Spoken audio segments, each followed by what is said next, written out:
Учитель – это прежде всего призвание. Это внутреннее желание дарить детям не только знания, но и всю душу, тепло, доброту. Это значит воспитывать хорошего человека. Не каждый может стать учителем. Им надо родиться. Историческое значение каждого великого человека измеряется его заслугами Родине, его человеческое достоинство, силой его патриотизма. А патриот тот, кто в самые трудные минуты для Родины берется за самые трудные дела. Сегодня мы вам расскажем о настоящем патриоте, герое, любящем отце, друге Викторе Порядочных. 23 сентября 2022 года пришла повестка прямо на работу. И 25 сентября он улетел. Родом мы из Омской области. Там до приезда в Мирный мы тоже работали в школе. Вообще у нас учительская семья, можно сказать, династия учительская. Моя мама учитель истории. Мама Виктора тоже учитель начальных классов. Вот, поэтому у нас такая большая педагогическая семья. Кстати, слово «учитель» вообще сопровождало нас на протяжении всей нашей семейной жизни.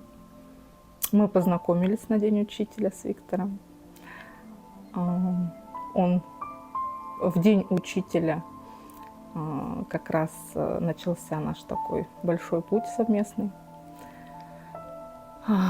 Позывной он для себя тоже выбрал «учитель». Но, к сожалению, сложилась так судьба, что погиб он в год педагога и наставника накануне празднования Дня учителя. Ну, первое, что было, это шок. Когда президент объявил о мобилизации 21 сентября, мы оба находились на работе, и он пришел ко мне в кабинет, закрылся изнутри и проговорил о том, что президент объявил о частичной мобилизации. На тот момент я не придала этому значения, как бы пожав плечами, возможно, даже была настолько увлечена работой, что для меня это было как-то новость, объявленная президентом.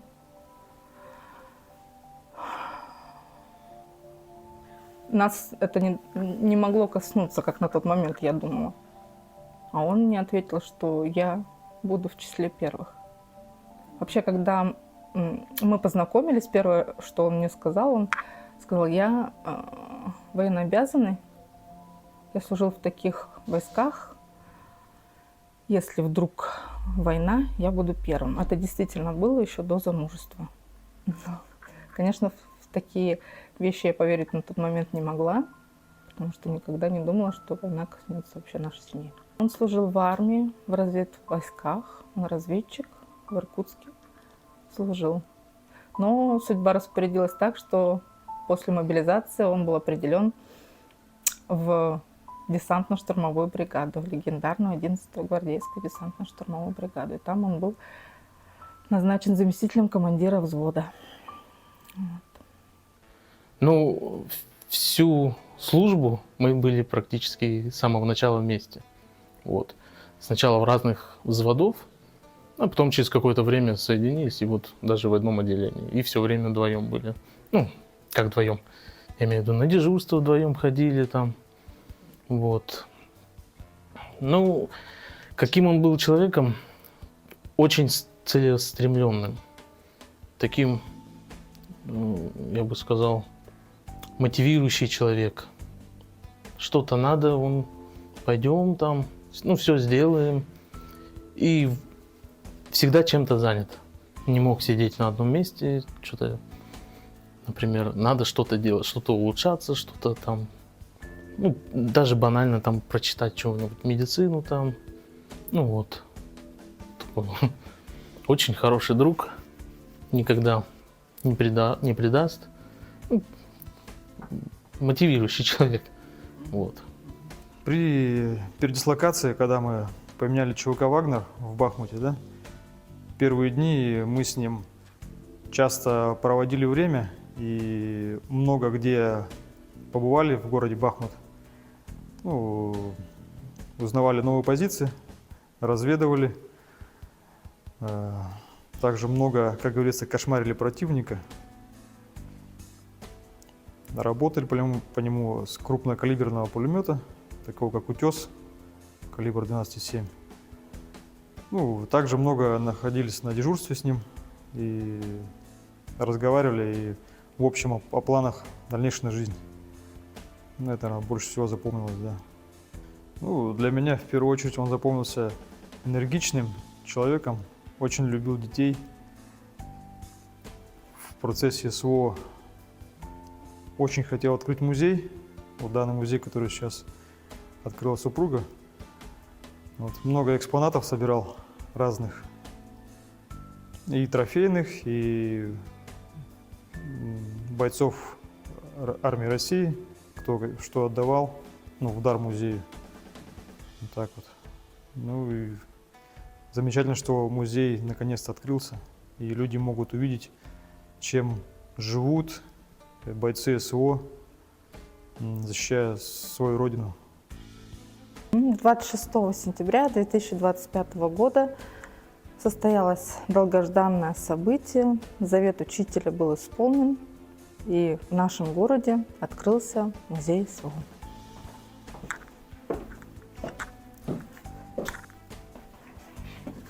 Вообще вся экспозиция музея разделена на 3 части, и одна из экспозиций посвящена непосредственно учителю и его бригаде, легендарной 11-й десантно-штурмовой бригаде, в которой служил мой муж. Каждая вещь, которая представлена здесь, она принадлежит непосредственно ему. Это рюкзак, это воинское снаряжение. А также особую ценность носит вот эта гитара. С этой гитары он отправился отсюда, из города Мирного, он был мобилизован. Она прошла с ним боевой путь до Улан-Удэ, через Новую Каховку, на Херсонском направлении побывала. Но как только им сообщили, что их бригаду отправляют выполнять задачи на Артемовском направлении, он решил, что эта гитара дальше с ним не поедет. И отправил ее, вернее, этот инструмент, вместе со своим сослуживцем, позывной «Стрела», мне, для того, чтобы мы его сохранили в музее. Уникально над тем, что перед тем, как отправить эту гитару, все ребята, которые были с ним рядом, оставили здесь свои позывные подписи на память. Вот эта память теперь хранится здесь, в музее города Мирного. Когда проснется дом, я буду далеко. Я стану ветерком в степях мечты, и под твоим окном уж пожелтевший клен зарю распустит белые цветы. Он был очень настроен. Такое чувство, что он был готов и ждал этого. Вообще, сколько я его помню и знаю, он всегда уделял внимание патриотизму. Он воспитывал это в своих учениках.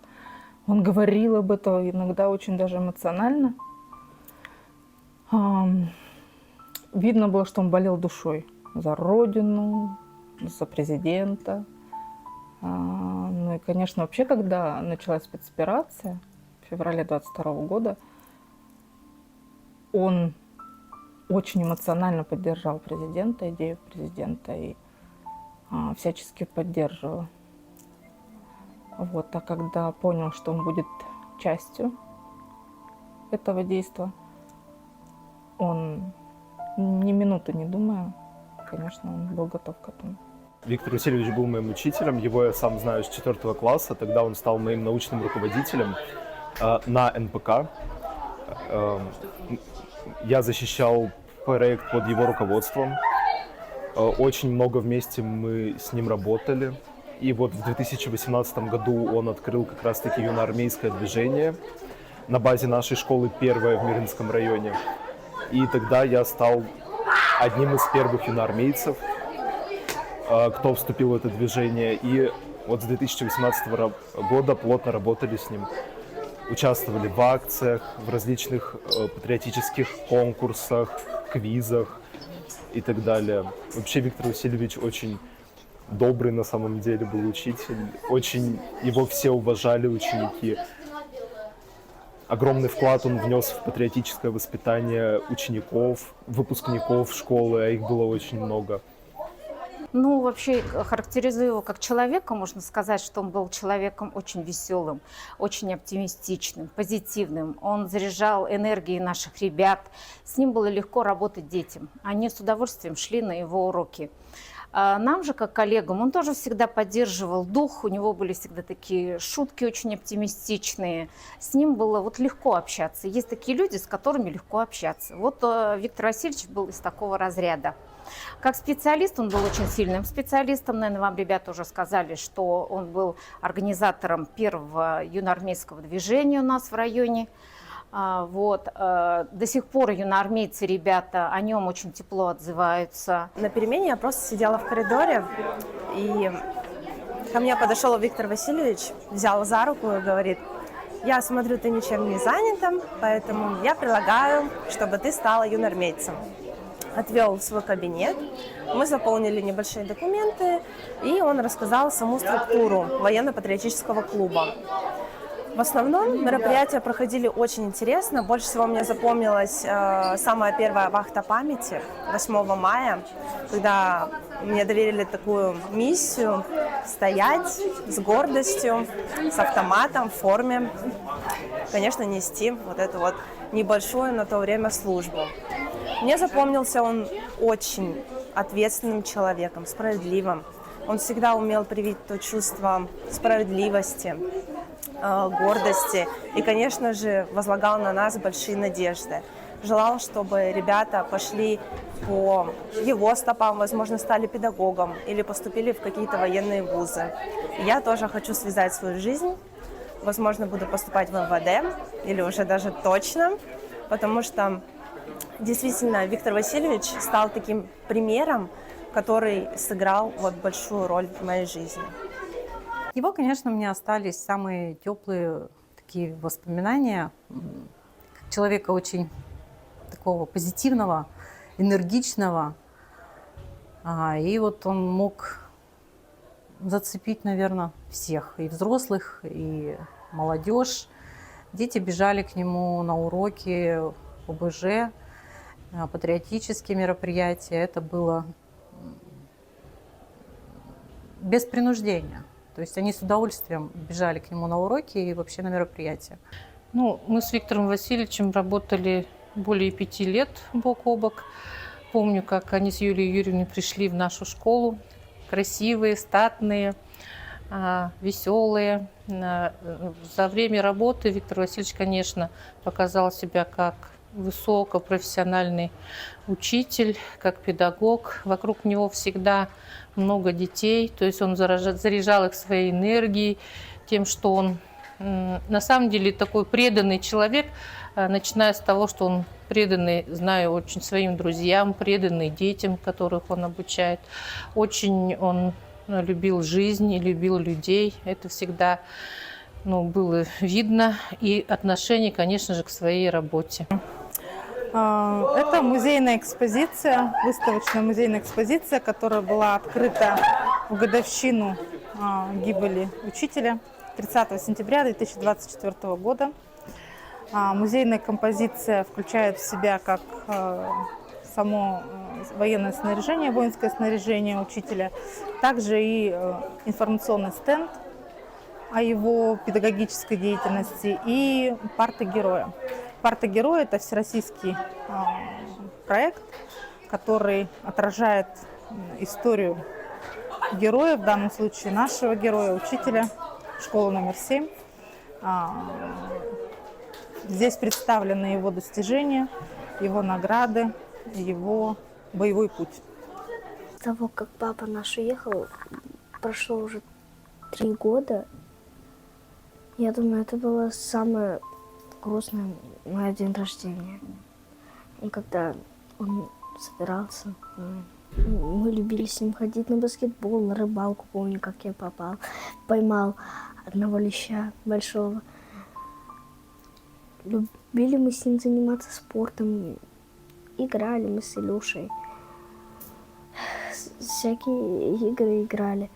Носил он нас на плечах. Очень весело с нашим папой было. Мама мне сказала, когда уже было, кажется, 31 или 30-го, в день учителя. В конце дня учителя мама мне сказала: Егорушка, тебе придется это пережить. И ее разными вопросами, что буду этот день опасным. И я дошел до такого вопроса, что папа наш погиб. Она ответила, она ничего не ответила, потом на следующий день, когда закончился этот день учителя, она мне в итоге ответила: сынуля, твой папа погиб. Мне просто тогда стало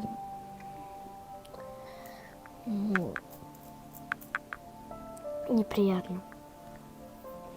Когда люди уходят, и, может быть, когда они погибают, они никогда не возвращаются, никогда.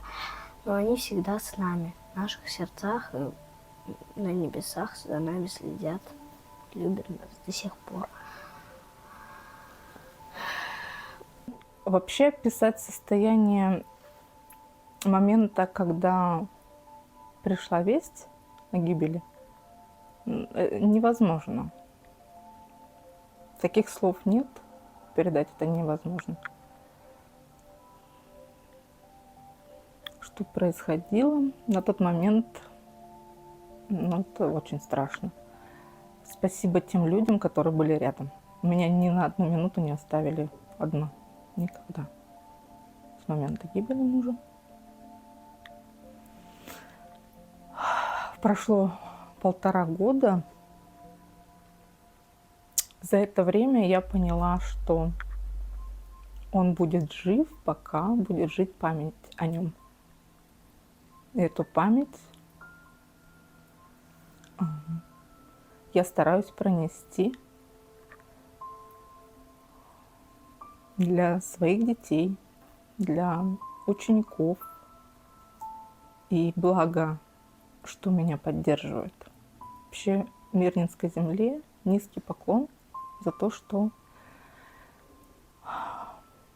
здесь очень поддерживают. В плане слова, в плане дела, поддержки. Любое мое начинание, любая моя идея, она всегда давала положительный отклик. И за это я благодарна. В моем сердце, в моей голове те люди, которые были рядом, которые помогли мне и моей семье, они всегда будут в моем сердце, в моей памяти. Я всегда буду за них молиться. Спасибо им за это. Сегодня я иду с мыслью о том, что я тот опыт, горький опыт, который я пережила, к сожалению, он понадобится другим, я знаю. И я знаю, как это непросто, и что важно, чтобы был рядом тот человек, который тебе поможет. Потому что одна бы я тоже не справилась. Поэтому, когда я общаюсь с вдовами, именно с вдовами, потому что материнское горе – это совсем другое. Я пытаюсь найти те слова, которые открывали глаза мне в определенное время, в определенный момент. Безусловно, каждый переживает по-своему, но моя задача — сохранить память о муже.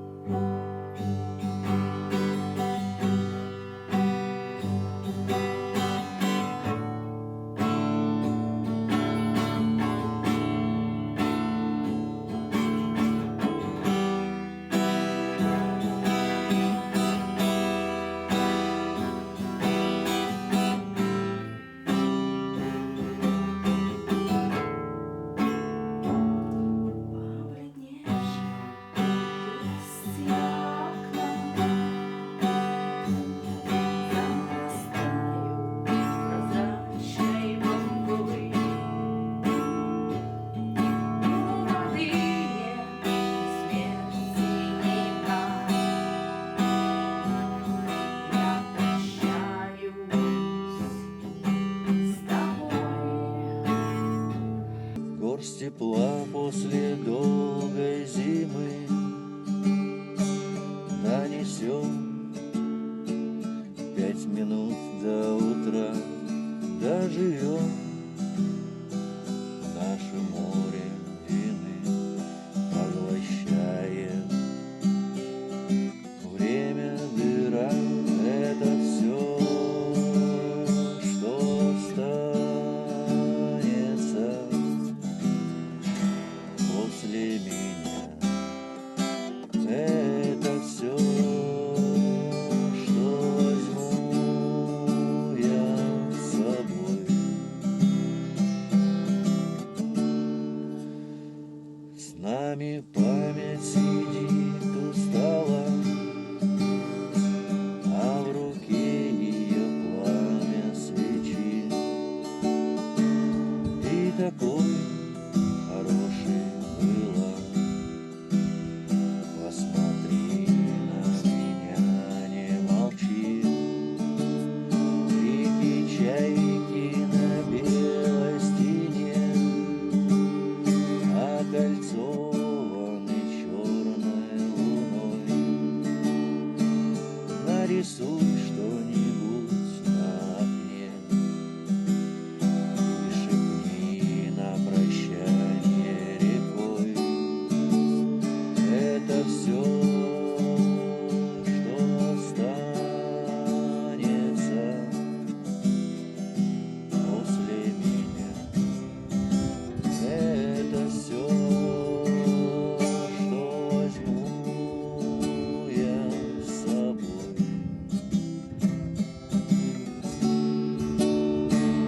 Две мечты до печали стакан мы воскреснем, допили до дна. Я не знаю, зачем тебе дам правильною дорога луна. Ты не плачь, если можешь, прости. Жизнь не сахар, а смерть нам не чай. Не свою дорогу нести. До свидания, друг, и прощай. Это все, что останется после меня. Это все, что возьму я с собой. О, это все, что останется после меня. Это все, что возьму я с собой.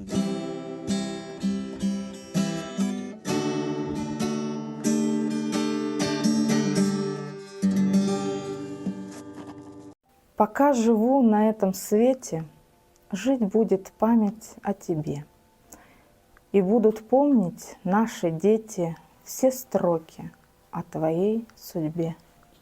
Пока горит огонь победы, твой образ в сердце будет жить, как подвиг славных наших дедов. Тебя, герой наш, будем чтить. Пусть нашу боль не соизмерить и раны больше не зашить. Клянемся в памяти не разуверить и подвиг твой не позабыть. Ведь потому непобедимая Россия, что машет флагами с окрестных мест, познавших храбрость воинов сильных, ушедших в вечный полк небес.